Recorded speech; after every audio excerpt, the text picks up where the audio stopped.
म्हणजे ही मला बघायला पाहिजे म्हणून मी असं हिच्या समोरून वगैरे जायचं वगैरे.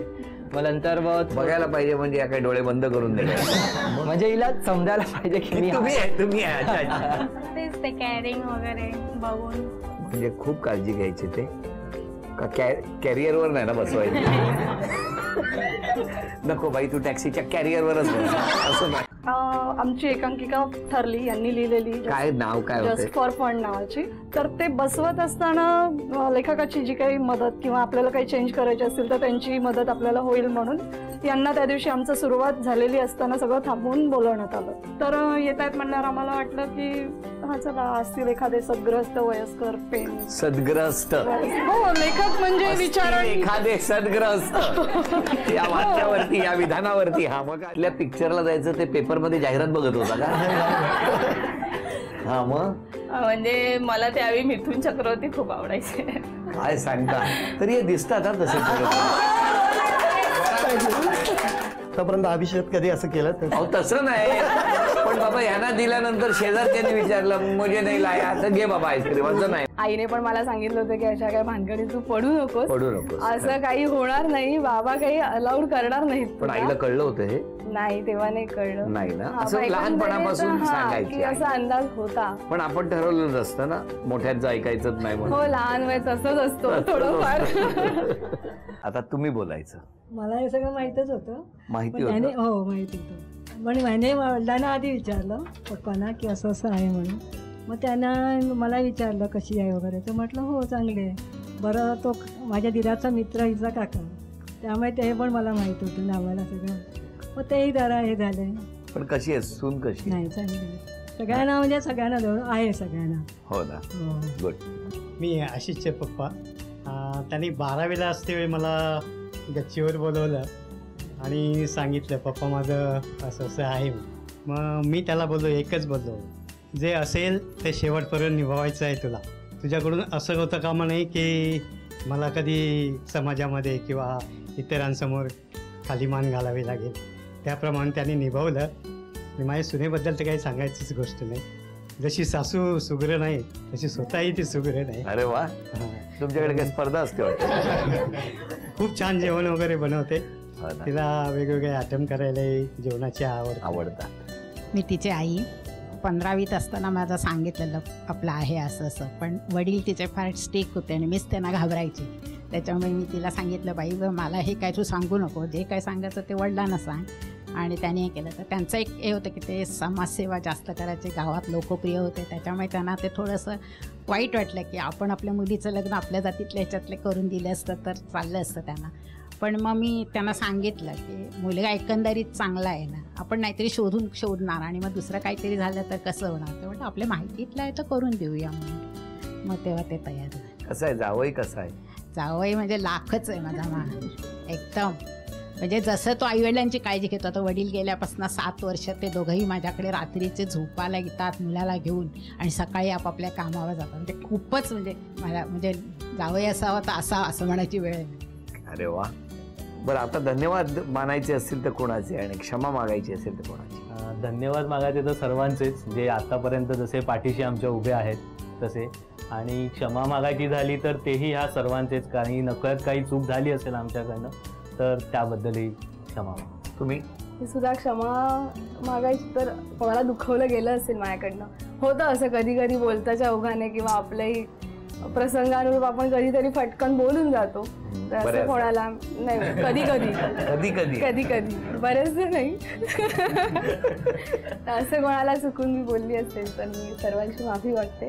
आणि धन्यवाद, आज म्हणजे हे सगळे लोक वेळात वेळ काढून आज आमच्या इथे उपस्थित आहे. माझे बरेचसे भाऊ नाही आहेत आज, त्यांच्या मिसेस सगळ्या आहेत इथे आणि आत्या नाही आहेत माझ्या वगैरे. असं जे नाही आहेत त्या सगळ्यांना मी धन्यवाद द्यायला नाही म्हणून धन्यवाद. पूर्ण चित्रपट झाला कुठे तयार? मुंबईत? अरे, हा जर आउटडोअर असता तर मी पळून आले. पण खूप एन्जॉय केलं सगळ्यांनी. आणि याची सुरुवात झाली ती आम्ही केलेल्या एका वर्कशॉपने. संजय जाधवनी हे वर्कशॉप ठेवलं होतं आमच्यासाठी. बहुतेक त्याला माहिती होतं की आपण फारच अतरंगी माणसं एकत्र आणली तर त्यांची निदान ओळख तरी व्हावी. उमेश सांगेल. हां, जसं मृणालताई म्हणाल्या तसं मी सुरुवातीला ना फोन जेव्हा आला संजय जाधवचा की बाबा माझ्या फिल्ममध्ये काम करशील का, तो एक धक्का बसला की अरे हा मला विचारतो फिल्म ह्याची हे टीम सोडून. पण आश्चर्य वाटलं आणि त्याच्यानंतर खूप आनंदही झाला, कारण काम तर त्याच्याबरोबर करायचंच होतं, कारण मला माहिती होतं आत्तापर्यंत मी जसं काम केलेलं नाही ते करायला मिळणार आहे. बरं, या सगळ्यांना भेटल्यानंतर त्यांनी सांगितलं की आपल्याला एक वर्कशॉप करायचं आहे. तर त्यात अजून आनंद झाला, कारण वर्कशॉप म्हटल्यानंतर मजा येणार, पण एक संधी मिळेल की एकत्र एकमेकांना ओळखण्यासाठी. आणि त्यांनी पहिलं वाक्य म्हटलं की आपण ना इथे काही बरोबर करायचं नाही, आपल्याला काही सिनेमा कसा होईल का होईल आपल्याला ते बघायचं नाही, आपल्याला चुका करायच्या, आपल्याला इथे चुका करायच्या. तुम्ही चुका, तुम्ही बरोबर करण्याचं टेन्शन घेऊन इथे करू नका, तुम्ही चुका, पण आपण इथे मजा करूया.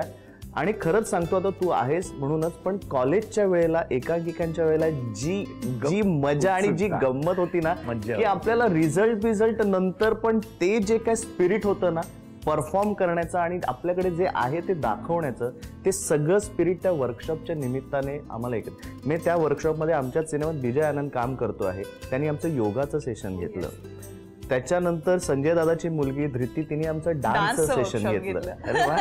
त्याच्यानंतर स्वाती खोपकर यांनी खाण्याचे वर्कशॉप घेतले, खूप वेगवेगळे डबे यायचे आणि म्हणजे इथे एकीकडे म्हणजे तिथे एकदा फिट पाहिजे म्हणून, आणि असे जे काही डबे यायचे वेगवेगळ्या पदार्थांचे ते काही विचारूच नकोस.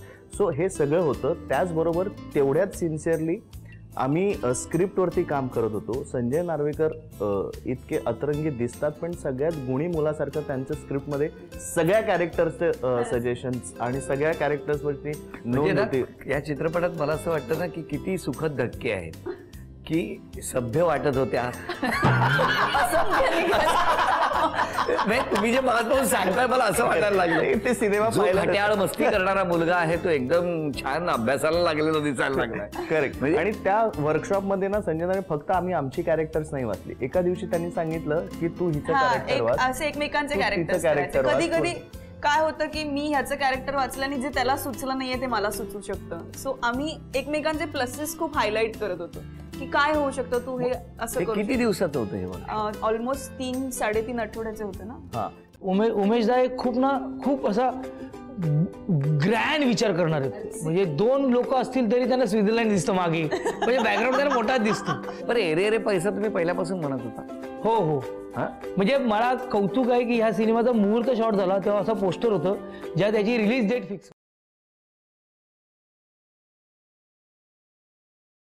तुला मोबाईल घ्यायचा होता ना कधीचा, सो चल आज मोबाईल घेऊया आपण. गुरु, तुमचा फ्रेंड आणि संजना मॅडम मॉल मध्ये जाणार. इसिया नाही उचलत फोन माझा. हा नक्की तिच्या सोबत आहे का? तू चल शोधू त्याला आपण पहिले. हा, त्याचं काही टेन्शनच घेऊ नका सर तुम्ही, आपण करून टाकूया ना. हा, राधिका गुरुनाथ. येस.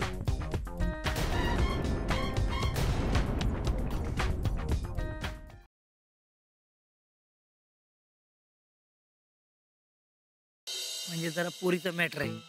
म्हणजे असं नाही, आपलं प्रेम आहे तिच्यावर, पण तिला कसं बोलू तेच कळत नाही. तुम्हाला तुमचं खरं प्रेम मिळवायचं ना? हो.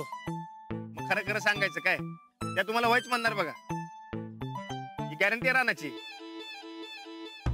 तुला जे स्थळ आलंय ते चांगलंय. पोरगा दारू पितो तरी बी तू लगीन करायला तयार आहेस? मला पसंत आहे स्थळ.